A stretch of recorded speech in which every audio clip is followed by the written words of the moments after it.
국민 여러분 안녕하십니까? 제20대 선거가 이제 막바지에 도달했습니다. 어제 4일 있었던 사전투표에서 국민은 17.6%라는 높은 선거 결과를 보여주었습니다. 오늘 5일 마지막 사전투표까지 합산하면 유사 이래로 없는 30% 이상의 투표를 할 것이라는 분석입니다.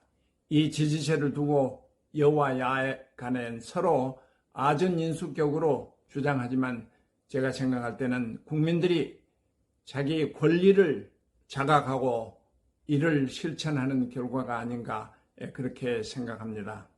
이제 남은 마지막 선거를 앞둔 시점에서 이번에 선출될 대통령의 자질로서 중요한 것이 무엇인가를 고사를 통해서 한번 살펴보겠습니다.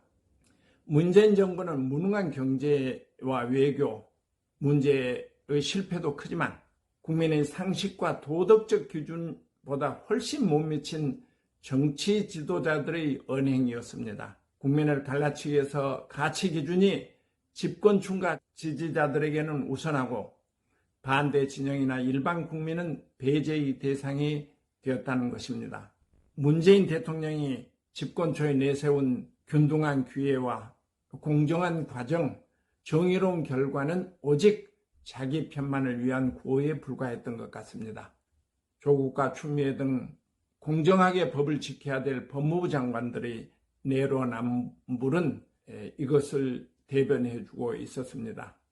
여기에서 논어의 만연편에 나오는 공자의 말씀을 들어보겠습니다. 공자는 정치 주요 요체가 민생을 보살피는 경제에 있고 두 번째는 국가를 튼튼히 하는 국방에 있다. 이렇게 하면 국민이 지도자를 신뢰해서 잘 따르고 국가가 융성할 것이다. 이런 취지의 말씀을 했습니다. 그러자 그 제자 자공이 묻습니다. 이 세 가지 중에서 하나씩 버린다면 어떤 것을 먼저 버리겠습니까? 했더니 공자는 국방이 제일 먼저 버릴 수가 있다. 그 다음엔 경제 문제를 버릴 수 있다. 그러나 신뢰, 국민에 대한 신뢰, 지도자에 대한 신의가 없으면 국가나 기관이 존립할 수 없다고 그렇게 말했습니다.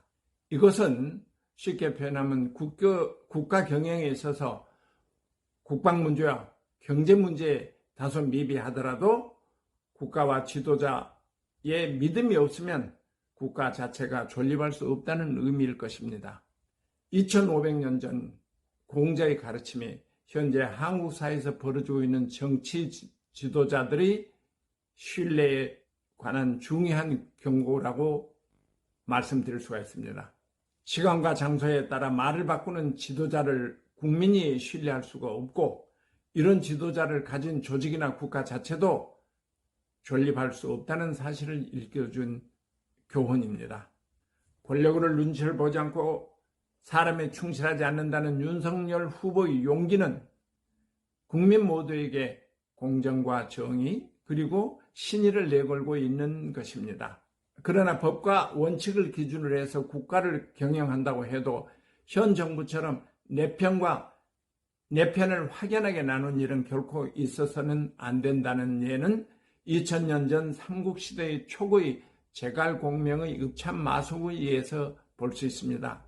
초기의 제갈공명은 위나라와의 전투에서 마속을 대장군으로 삼아 이 나라와 맞섰습니다. 그런데 마속이라는 자는 제갈공명의 말을 듣지 않고 진지를 자기 마음대로 움직여서 대피하게 이릅니다. 이에 제갈공명은 마속을 자기 몸처럼 다루었는데 몸처럼 생각했었는데 마속이 이 실패를 하자 울면서 마속의 목을 베었던 것입니다. 우리는 이번 대선에서 법과 원칙을 엄격하게 지켜 그 상대는 최고의 권력자라 하더라도 애외를 두지 않고 공과 사를 가리지 않고 공정하게 처리하는 윤석열 후보와 수없이 말을 바꾸고 아무리 가까운 사람도 신의를 저버리는 상대 후보와 비교해 보면 현명한 국민은 윤석열 후보를 선택할 것이 명확한화한 일입니다.